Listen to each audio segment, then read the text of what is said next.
नमस्कार आप सभी को। मैं आदर्श कुमावत आप सभी का पुनः हार्दिक स्वागत अभिनंदन करता हूं आपके अपने YouTube प्लेटफॉर्म राजस्थान क्लासेस पर। आइए दोस्तों, आज पढ़ेंगे चौहान वंश। और आप सभी को विदित है कि अपन पिछली भर्ती परीक्षाओं में पूछे गए प्रश्न पर आधारित सीरीज चला रहे हैं, भले इतिहास की हो या भूगोल की हो, किसी की भी हो।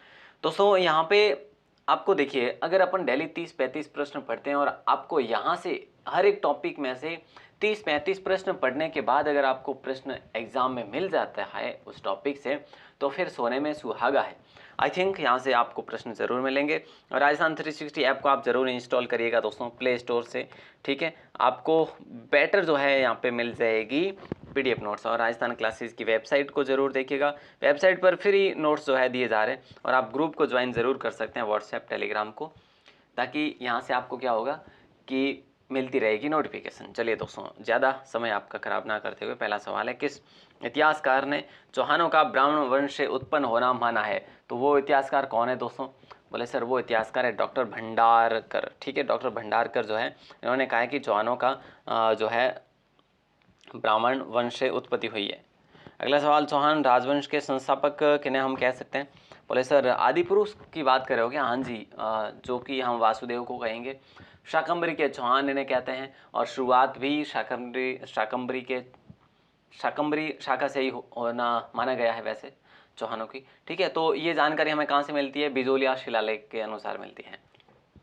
और इन्होंने ही जो है सांभर झील का निर्माण करवाया था, ऐसी जानकारी हमें कहाँ से मिलती है? बोले सर शिलालेख से मिलती है। तो उम्मीद करता हूँ कि आपको यहाँ तक ये सारी चीज़ें समझ आ गई होगी। अगला सवाल है कि अजमेर नगर की स्थापना से पहले अजमेर के चौहानों की राजधानी कौन सी हुआ करती थी? तो वो हुआ करती थी भैया सांभर, ठीक है। तो ऑप्शन ए आप सभी का करेक्ट आंसर हो जाएगा। बड़ा शानदार सवाल था, सुपरफास्ट करेंगे, ज़्यादा समय आपका बर्बाद नहीं करेंगे। अजमेर के किस चौहान शासक ने शासक बनने के लिए अपने पिता की हत्या की थी? तो दोस्तों यहाँ पे हम बात करें तो चौहानों का पितृहंता इन्हें कह सकते हैं अपन, है ना, कोई दिक्कत नहीं है। जगदेव ने अपने पिता सोमदेव की हत्या कर दी थी दोस्तों, ठीक है। क्लियर है? अगला सवाल आपकी स्क्रीन पर है, पूछा क्या जा रहा है, कटिबंधु के नाम से जो है निम्न में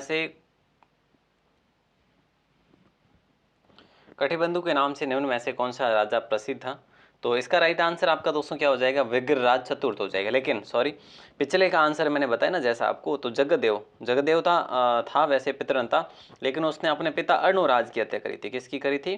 अर्णोराज की हत्या कर दी थी, ये बात आप याद रखेंगे, ठीक है। ओके, क्लियर है। ऑप्शन यहाँ पे बी राइट आंसर हो ही जाएगा आपका।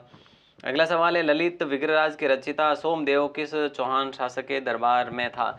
ललित विग्रहराज के रचयिता दोस्तों, विग्रहराज की बात करें ना, विग्रहराज चतुर्थ जो है, जिन्हें बीसल देव भी कहा जाता है, और बीसल देव का काल जो है स्वर्णिम काल माना जाता है चौहानों का। 1158 से लेकर 1163 तक, मतलब बहुत ज़्यादा समय तक ये रहे भी नहीं थे, ठीक है। ओके, चलिए। तो ललित विग्रहराज के रचयिता सोमदेव किस चौहान शासक के दरबार में थे? तो याद रखना विग्रहराज चतुर्थ के दरबार में थे, ठीक है। क्लियर है? ओके। और इन्होंने हरिकेली नाटक की स्थापना करी थी। किसने? विग्रहराज चतुर्थ ने। ओके सर, विग्रहराज चतुर्थ ने हरिकेली नाटक लिखा था। ललित विग्रहराज के रचयिता कौन थे? वो थे सोमदेव। अगला सवाल, अजमेर का संस्थापक कौन था? दोस्तों अजमेर के संस्थापक की बात हो रही, काफ़ी समय गुजर चुका है, अब अजमेर की स्थापना कौन करते हैं? तो अजय राज करते हैं दोस्तों, याद रखना 1113 में करते हैं, ये बात भी आप याद रखेंगे। अजमेर नगर की स्थापना, और इसी को अपनी राजधानी भी ये बनाते हैं, ठीक है। और अजय राज कौन थे? पृथ्वीराज प्रथम के पुत्र थे, ये बात भी आप याद रखेंगे।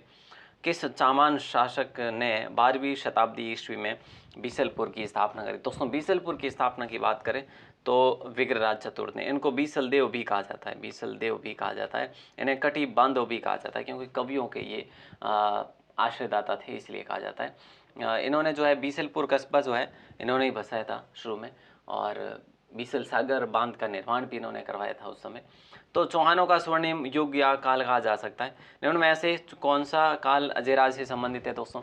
तो अजयराज से संबंधित तो हमने बात करी अभी, अजय राज से संबंधित है। 1113 हमने अभी अभी बात करी कि 1113 में क्या करा था इन्होंने, अजमेर नगर की स्थापना करी। तो सीधी सी बात है, ऑप्शन सी को लॉक कर देंगे। कितना आसान सा सवाल है। गुवक किस वंश का शासक था? गुवक जो था ये किस वंश का शासक था? ये चौहानों का ही शासक था। बहुत पुराना था वैसे। अगला सवाल है, किस चौहान शासक द्वारा ज्वालीपुर को ज्वालापुर परिवर्तित किया गया? ज्वालीपुर को ज्वालापुर में परिवर्तित किया गया, वो शासक थे विग्रहराज चतुर्थ। दोस्तों ऑप्शन बी को लॉक करेंगे। ठीक है, तो अच्छा सवाल भी था। और अगला सवाल आपकी स्क्रीन पर है कि विख्यात स्मारक 2.5 दिन का झोंपड़ा या तत्कालीन संस्कृत महाविद्यालय जो है इसका निर्माण किसके द्वारा करवाया गया था? तो संस्कृत महाविद्यालय जो है इसका निर्माण किसके द्वारा करवाया गया था? तो विग्रहराज चतुर्थ के द्वारा करवाया गया था सर्वप्रथम। और उसके बाद में कुतुबुद्दीन ऐबक ने जो है 2.5 दिन का झोंपड़ा जो है मस्जिद में तब्दील कर दिया था, परिवर्तित कर दिया था। ये बात कब की है? ये बात 1198 की है। तो अगला सवाल है कि भाई 1191-92 की तराइन के युद्ध में किस चौहान शासक को आक्रमणकारी शहाबुद्दीन गोरी से लड़ना पड़ा था? ये बात आप याद रखेंगे, पृथ्वीराज तृतीय को लड़ना पड़ा था। और सबसे अगर है ना पराक्रमी शासकों की बात करें तो यही पृथ्वीराज चौहान तृतीय थे। इनको राय पिथौरा के नाम से भी जाना जाता है। कब? जब अपन कवि मतलब कवियों को पढ़ते हैं। ठीक है, तो 1177 से लेकर 1192 तक इनका शासनकाल रहा था दोस्तों। तो ये बात आप याद रखेंगे, बड़ा ही शानदार सवाल है। चौहान वंश का प्रथम प्रसिद्ध राजा था ये। और जिन्होंने तराइन का पहला युद्ध 1191 में करा था जिसमें जीत गए थे। दूसरा युद्ध 92 में करे थे जिसमें हार गए थे। अगला सवाल, कौन पृथ्वीराज चौहान तृतीय का दरबारी विद्वान नहीं था? पृथ्वीराज तृतीय का दरबारी विद्वान विद्यापति गौड़ थे दोस्तों। वागीश्वर जनार्दन भी थे, विश्वरूप भी थे।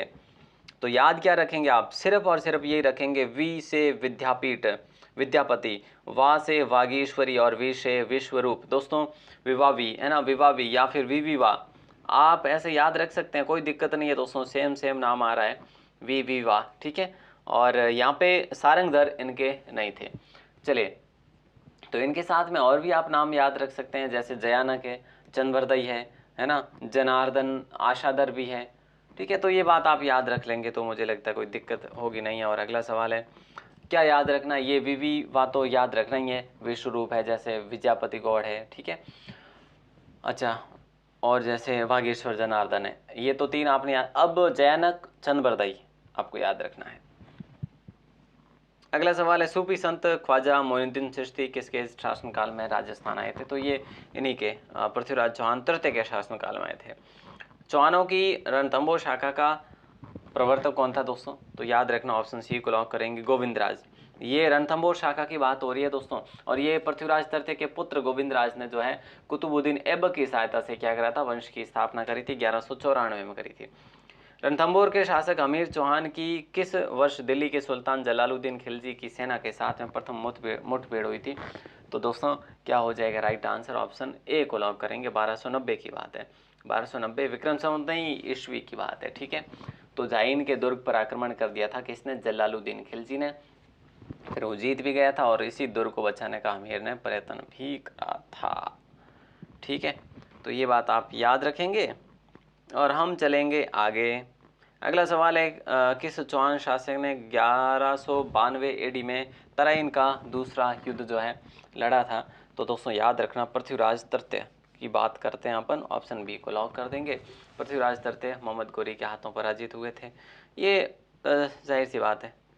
अगला सवाल है कि अलाउद्दीन खिलजी ने रणथंभौर पर आक्रमण कब करा था? तो रणथंभौर पर आक्रमण अलाउद्दीन खिलजी ने दोस्तों कब? 1101 में करा था या 3 में करा था? ठीक है, तो ये आप बात याद रखेंगे।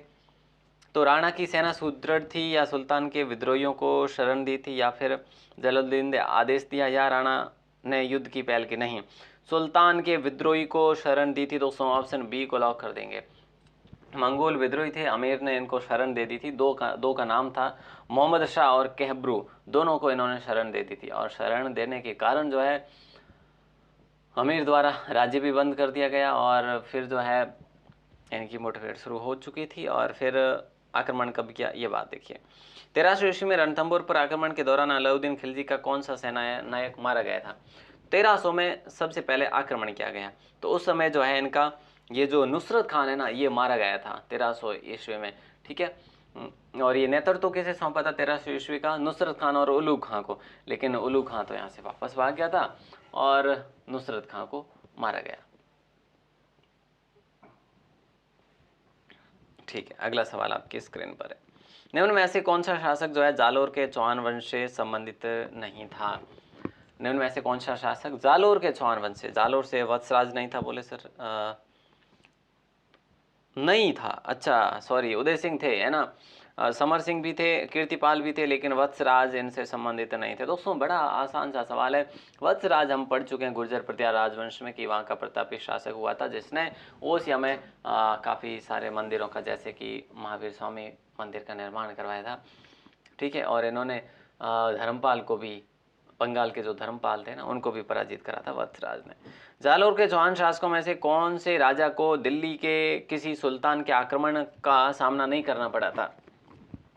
कानड़ देव ने तो सबसे पहले और सर्वाधिक करना पड़ा था, वीरम देव को भी करना पड़ा था, चाचिक देव को नहीं करना पड़ा था, उदय सिंह को भी करना पड़ा था। चाचिक देव बिल्कुल नहीं, ये तो 1257 से लेकर मतलब निपट गए थे पहले ही, जब ये अलाउद्दीन खिलजी आए उनसे पहले पहले ये तो निपट चुके थे। ठीक है, और दशरथ शर्मा के अनुसार जो है उदय सिंह के पुत्र हुए थे चाचिक देव, और इन्होंने जो है राज्य की सीमा को जरूर बढ़ाया था। अगला सवाल, कदम्बवास या कैम्बवास किस राजा के समय उसके मुख्यमंत्री भी थे? तो दोस्तों ध्यान रखना, ऑप्शन डी को लॉक करेंगे। पृथ्वीराज तृतीय की बात हो रही है और ये अजमेर का चौहान वंश का अंतिम प्रतापी शासक था, जिनके जन्म की बात करें तो 1167 ईस्वी में हुआ था। याद रखना, इनकी पिता की बात करें तो सोमेश्वर इनके पिता थे। इनकी जब पिता की मृत्यु हुई थी तब इनकी आयु मात्र 11 वर्ष थी और 11 वर्ष में ये गद्दी पर बैठ गए थे और इनका जन्म हुआ था अहिल पाटल, गुजरात में हुआ था। निम्न में ऐसे किस राजस्थानी ग्रंथ में अलाउद्दीन खिलजी की जालोर विजय का विवरण मिलता है? तो जालोर विजय का विवरण मिलता है तो कानड़देव प्रबंध में ही मिलेगा, और किस में मिलेगा? बोले सर बिल्कुल सही है, पद्मनाभ नामी द्वारा लिखित ग्रंथ, ऑप्शन ए को लॉक करेंगे। कानड़देव प्रबंध किसके द्वारा लिखा गया था? पद्मनाभ के द्वारा। अगला सवाल है कि फरिश्ता के अनुसार अलाउद्दीन खिलजी का जालोर पर द्वितीय आक्रमण किस वर्ष में हुआ था? तो जालोर पर द्वितीय आक्रमण हुआ था तो 1308 में, है ना, तो ऑप्शन बी को आप लोग लॉक करेंगे। सॉरी, 1308 में पहला हुआ था, जालोर में पहला हुआ था, और दूसरा 1311 में हुआ था। ठीक है, दूसरा 1311 में हुआ था, तो ऑप्शन डी को लॉक करेंगे। 1311 में कानड़देव व अलाउद्दीन खिलजी के मध्य युद्ध लड़ा गया जिसमें अलाउद्दीन विजयी रहा था। और अगला सवाल आपकी स्क्रीन पर ये लीजिए, क्या पूछा जा रहा है कि रणथंभौर के अमीर के विरुद्ध किस मुस्लिम सेनानायक ने खिलजी सेना का नेतृत्व किया था? तो वो तो शुरुआत में नुसरत खान ने करा था भैया, है ना, लेकिन ये मारा गया था पहले में ही। अगला सवाल कि जालोर के अलाउद्दीन का समकालीन शासक कौन था? जालोर के समय अलाउद्दीन का समकालीन शासक जो था वो तो सभी को पता है, किसको नहीं पता? कानड़देव प्रबंध और वीरमदेव ऑप्शन है, तो वीरमदेव इनके पुत्र थे। अगला सवाल, जालोर पर सोनगरा चौहानों ने किसे पराजित कर अपना अधिकार किया था? तो ये बात भी आपको ध्यान होनी चाहिए कि बोले सर परमार को लॉक करेंगे अपन। जालोर पर सोनगरा चौहानों ने किसे पराजित किया था? तो परमारों को पराजित करा था। ठीक है, ओके। और कीतूपाल जो थे दोस्तों कहाँ के थे? नाडोल शाखा के थे। इन्होंने 1181 में, है ना, जालोर को परमारों से छीन कर जो है अपने अधिकार में लिया था। तो जालोर शाखा के चौहान का पहला संस्थापक कौन था? तो कीर्तिपाल या फिर कित्तू, कीर्तिपाल कह सकते हैं या फिर कित्तू भी कह सकते हैं। ठीक है, तो ये बात आप याद रखेंगे। रणथंभौर का युद्ध दोस्तों 1301 में हुआ, पता है सभी को किसके मध्य हुआ था? तो ये कितना आसान सा सवाल है। और एक बात ये भी देखो कि राजस्थान के सारे चौहान वंश अपन 30 प्रश्नों के भीतर भीतर कंप्लीट कर रहे हैं, तो कितनी बेहतर है। वैसे 30-35 क्वेश्चन पढ़ लेंगे, आज थोड़ी लंबी होगी तो कोई नहीं क्लास। देखिए, गौरी के आक्रमण के समय चालुक्यों को सहायता देने के विरुद्ध जो है, तो यहाँ पे तो आपको पता ही है ना, अलाउद्दीन और राणा रतन सिंह के मध्य नहीं, राणा अमीर के मध्य हुआ था। ठीक है, ऑप्शन बी को आपने लॉक कर दिया, बिल्कुल हमीर हट। अगला सवाल, गौरी के आक्रमण के समय चालुक्यों को सहायता देने के विरुद्ध पृथ्वीराज तृतीय को परामर्श देने वाला मंत्री जो था वो कदम्बवास ही तो था, बिल्कुल ऑप्शन ए को लॉक करेंगे। अगला सवाल, राजस्थान का प्रथम चौहान राज्य कौन सा था? बोले सर शाकंभरी था। शाकंभरी इसमें ऑप्शन में नहीं है। फिर अपन क्या करेंगे? बोले सर नाडोल करेंगे। ठीक है, तो नाडोल के चौहानों की शाखा का संस्थापक कौन था? शाकंभरी नरेश वाकपति राज का पुत्र लक्ष्मण चौहान था। दोस्तों इसके संदर्भ में मैंने एक शॉर्ट वीडियो डाल रखी है कि कहाँ के चौहान वंश जो है, कहाँ के चौहान वंश है और वहाँ के संस्थापक जो है वो कौन कौन है और कब कब रहे। तो इसकी एक शॉर्ट वीडियो डाल रखी है, आप ज़रूर देखिएगा। अगर आपको समय हो ना तो अपनी शॉर्ट्स वीडियो जो है ना यूट्यूब पर डाली हुई वो ज़रूर देखना राजस्थान क्लासेस पर, काफ़ी नॉलेज मिलेगा आपको। भले चाहो तो आप फैक्चुअल के रूप में नोट्स बना सकते हैं उनके, इतने सारे। अलाउद्दीन खिलजी की विजयों को काल क्रमानुसार व्यवस्थित कीजिए। तो दोस्तों देखिए, अलाउद्दीन खिलजी ने रणथंभौर पर 1301 में आक्रमण करा था, 1303 में करा था यहाँ पे चित्तौड़ पर, 1308 में दोस्तों कहाँ पे करा था, सिवाना पे करा था, ठीक है। और जालोर पे लास्ट वाला लिखेंगे हम, है ना, तो 1311 लिखेंगे। तो इस प्रकार से 1301 ये हो जाएगा पहले रणथंभौर, पहले में रणथंभौर, ठीक है। दूसरे में चित्तौड़ होगा, दूसरे में चित्तौड़ आ ही रहा है। तीसरे में सिवाना होगा, तो फिर इसका मतलब अपन ऑप्शन ए को लॉक कर देते हैं, आगे बढ़ जाते हैं, ठीक है, क्लियर है। अगला सवाल, दुंजा नामक घोड़ा किसका था। दोस्तों दुंजा नामक घोड़ा किसका था ये आपको बताना है। दुंजा नामक घोड़ा जो था ये बूंदी के उमेद सिंह का था। इंपॉर्टेंट सवाल है, पूछा गया है एग्जाम में, ठीक है। और राजस्थान में सबसे पहले जो मराठों का प्रवेश कहाँ पे हुआ था, बूंदी में हुआ था। और उमेद सिंह को एक राजा ने हुंजा नामक इरा की घोड़ी जो है उपहार में दी थी। ये यहाँ पे दूंजा लिखा है, कहीं पे आपको हुंजा भी देखने को मिलेगा, पर आप ये हुंजा याद रखेंगे दोस्तों, ठीक है, दोनों याद रखेंगे, क्या दिक्कत होगी। अगला सवाल, रणथंभौर के विजय के उपरांत जो है अलाउद्दीन खिलजी ने इस दुर्ग को किसके अधिकार में सौंपा था दोस्तों। तो बताइए क्या होगा राइट आंसर। आप कहेंगे सर इसका तो राइट आंसर हो जाएगा उलूग खां, ठीक है, क्लियर। अगला सवाल, पृथ्वीराज चौहान तृतीय का समकालीन चालुक्य शासक कौन था। तो ये भी बड़ा शानदार सवाल है। तो राइट आंसर देखो चालुक्य, आप यहाँ पे मैं बता देता हूँ भीमदेव द्वितीय था। ये बड़ा इंपॉर्टेंट सवाल है, ठीक है। 1184 के लगभग जो है गुजरात के चालुक्य शासक भीमदेव द्वितीय के प्रधानमंत्री जो है जगदेव प्रतिहार और पृथ्वीराज की सेना के मध्य नागौर का युद्ध भी हुआ था। ये बात भी आपको याद होनी चाहिए। और आखिरी सवाल जो है आपका ये रहा कि पृथ्वीराज चौहान तृतीय का समकालीन चंदेल शासक कौन था। ये सवाल तो पता नहीं 3-4 एक बार पूछा गया एग्जाम में, तो क्यों ना आप इसका आंसर बताएंगे, है ना सर, जरूर बताएंगे हम आंसर। चलो साहब जरूर बताइएगा, उम्मीद करता हूँ कि आप इसका आंसर बताएंगे। और क्लास कैसी लगी हमें कमेंट करके जरूर बताइएगा, ठीक है। और बाकी जो है आप राजस्थान 360 ऐप को इंस्टॉल कर सकते हैं, राजस्थान क्लासेस की वेबसाइट को देख सकते हैं, फ्री ऑफ कॉस्ट है राजस्थान क्लासेस की वेबसाइट, और ऐप पर आपको 5 से 50 तक जो है PDF नोट्स मिल जाएंगे। ओके दोस्तों, टेलीग्राम ज्वाइन जरूर करें और मिलते हैं अपन अगली क्लास में। आज की क्लास कैसी लगी कमेंट करके बताना ना भूलिएगा। और दोस्तों क्लास को शेयर किया करें, आपके और भी भाई बहनें देखते हैं क्लास को, तो ज़रूर शेयर करें ताकि मुझे भी फ़ायदा और आपको भी, है ना। धन्यवाद।